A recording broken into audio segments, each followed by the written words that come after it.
دوسرا تم نے دین کا مذاق بنا دیا. دین کا مذاق بنانے پر آپ پر ڈبل گناہ پڑے گا. ایسا نہیں تھا کہ وہ مسلمان نہیں تھا, وہ حضرت امیر معاویہ کا بیٹا تھا, نماز پڑھتا تھا, نماز چھوڑ بھی دیتا تھا, نماز کی پابندی نہیں کرتا تھا, شراب بھی پیتا تھا. اسی طرح سے جو ناچ گانا ہے, ناچ گانا وہ کرتا تھا.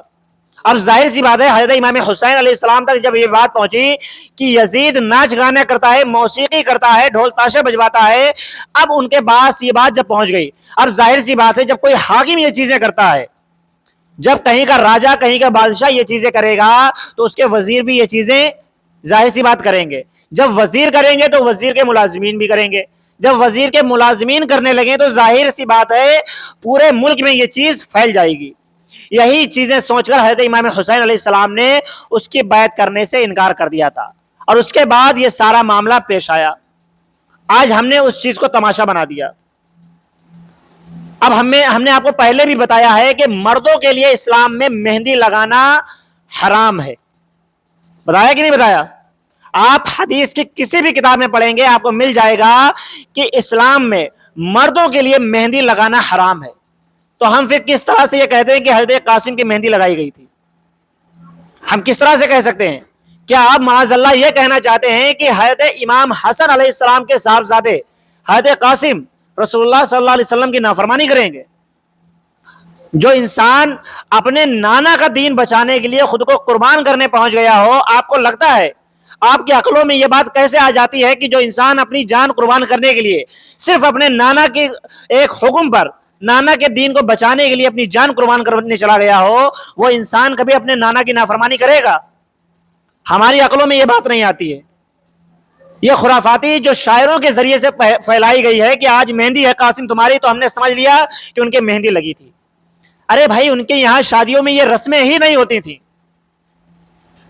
آپ جب حدیث کی کتابیں اٹھا کر پڑھو گے نا, ایک بھی روایت حضور صلی اللہ علیہ وسلم نے 11 شادیاں کی ہیں, آپ کے 11 نکاح ہوئے ہیں, کسی میں کوئی رسم نہیں ہوئی, نہ ہلدی, نہ مہندی, نہ سنگیت, نہ ڈھول, نہ تاشے, نہ بارات, نہ ولیمہ, صرف ولیمہ ہوتا, اس کے علاوہ کچھ بھی نہیں. حضور صلی اللہ علیہ وسلم جب بھی کوئی نکاح کیا, نکاح کا پیغام بھیجا, وہاں نکاح کا پیغام قبول کیا گیا, مسجد میں بیٹھے وہیں پر نکاح ہو گیا, آپ نے خطبہ دیا, کھجوریں تقسیم کر دی گئی وہیں پر, اس کے بعد میں آپ نے ولیمہ کر دیا.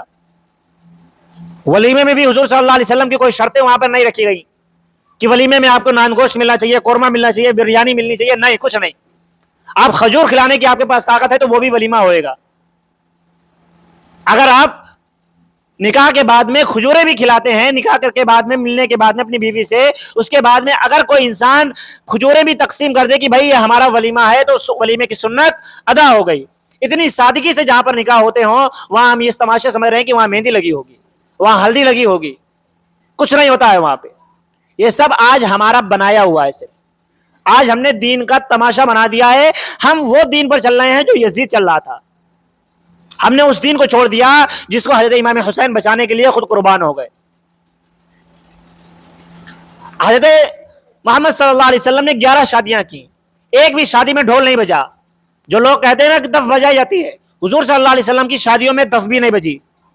حضرت مولا علی علیہ السلام نے تقریباً 8 نکاح کیے تھے, ان کی 8 شادیاں ہوئی تھیں, لیکن کسی میں بھی ڈھول نہیں بجا تھا, کوئی مہندی نہیں لگی تھی. اب آپ جب یہ 2 لوگ, یہ 2 بانی ہیں, یعنی کربلا کے میدان میں جن کی اولادیں شہید کی گئی, قتل کی گئی ہیں, صرف یہ 2 لوگ ہیں. وہ سارا کنبہ انہی کا تھا. وہ نوازے محمد صلی اللہ علیہ وسلم کے تھے, بیٹے علی کے تھے. اس کے علاوہ وہاں پہ کوئی اور نہیں تھے. اس کے علاوہ وہاں پر اگر کوئی ایک شخص اہل بیت کے علاوہ کوئی آیا ہوا تھا تو حضرت حر تھے. حضرت حر وہ کوفہ کے رہنے والے تھے, عراق کے رہنے والے تھے. وہیں پر وہ یزید کی فوج میں شامل ہو کر آئے تھے.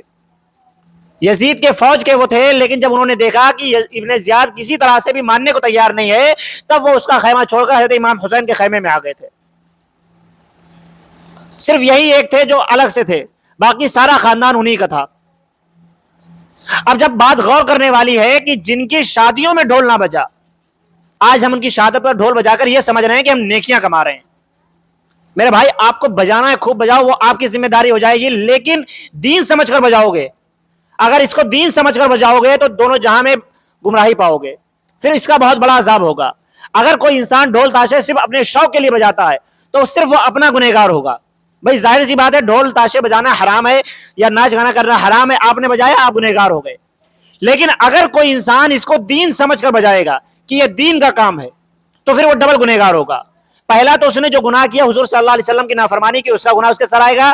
دوسرا تم نے دین کا مذاق بنا دیا.